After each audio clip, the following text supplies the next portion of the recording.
I'm Nancy Meli Walker. I'm Benton Bainbridge. Brian Moran. And NNeng. Capital N, lowercase e-n-g. And how'd you come up with that name?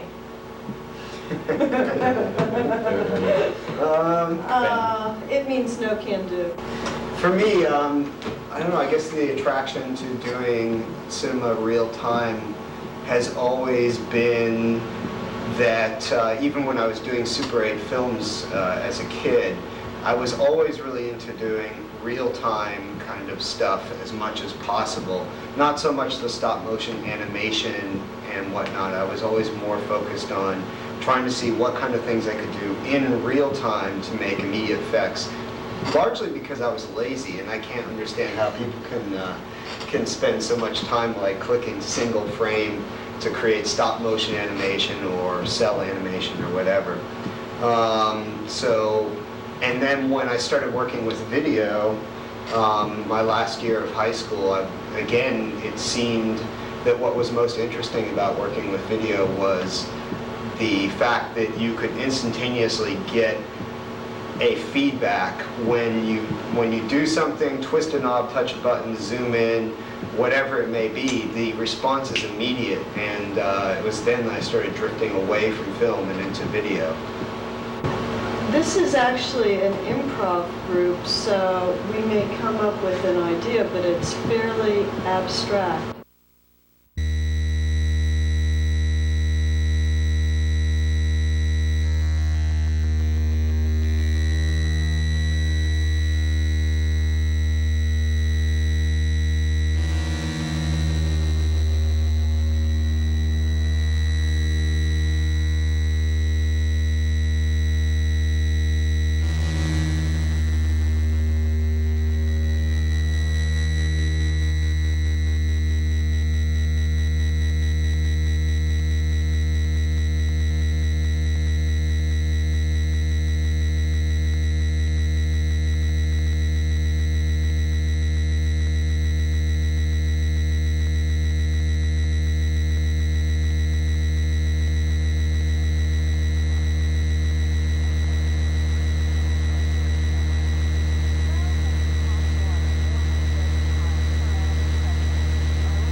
the piece that you just saw predominantly is based around the oscilloscope as our newfound toy, and then all our other props and whatnot are just from our collection of props. So I'm reacting predominantly to what Brian's music is. And so for me, when I bring in the hairbrush, it's because some sound that Brian's making makes me go to the hairbrush versus maybe one of my other props. So it's more of an intuitive flow of sound and music for me, and it's totally improv. I can actually control the oscilloscope a little more than I can control some of Neng's other toys. I can actually see the result of the oscilloscope because I'm blind into it. I work from, it's funny that you said that because I didn't know that. I work from the rhythms of their switching, of their video switching, or the rhythms of light and dark on the screen. So I guess we really are improvising back and forth. Yeah. I mean, Yeah, to me, I am not really particularly hung up on the particulars of the tools or of electronic versus analog, or I guess for me the biggest distinction is really the difference between real time and not real time. And you know, I don't think that an electronic instrument, be it a video instrument, if you want to say the oscilloscope versus like organic imagery that we're bringing in, I don't think they're necessarily like mutually incompatible, nor can you say that electronic music is more cold than something produced by an instrument, like a traditional acoustic instrument. Basically, I think that whatever human beings touch, be it, you know, ranging from a hammer to you know, a Cray supercomputer or the instruments that we use, they're always going to put their own humanity into it and draw things out of it that they find interesting. The tools are made by human beings and they're meant to be, you know, worked by human beings. I think the only complaint I have about the tools is, if anything, they aren't close enough to musical instruments. They're not really designed for performance. So if I go to hit a button, if it were a piano, I could know that just with this amount of pressure and by hitting at this speed while pushing my foot down on the sustain pedal, that I would get exactly this sound.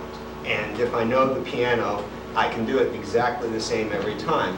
On this equipment, the buttons are not that responsive, and I think we're a long way away from tools that really are designed for the kind of work that we're doing and other people are doing with this. you know, I've been involved in a lot of various kinds of art, painting, photography, glass, you know, so all this stuff, all of it kind of all feeds into each other. I mean, sometimes I feel like I'm painting with light and using video as the output. Yeah, if you're interested in more of this kind of stuff, or if you're doing anything related to real-time cinema, you should check out the Pulsating OK website, which is a website that I maintain as an information nexus for people who are making video and other forms of cinema live. It's at www.p-o-k.com.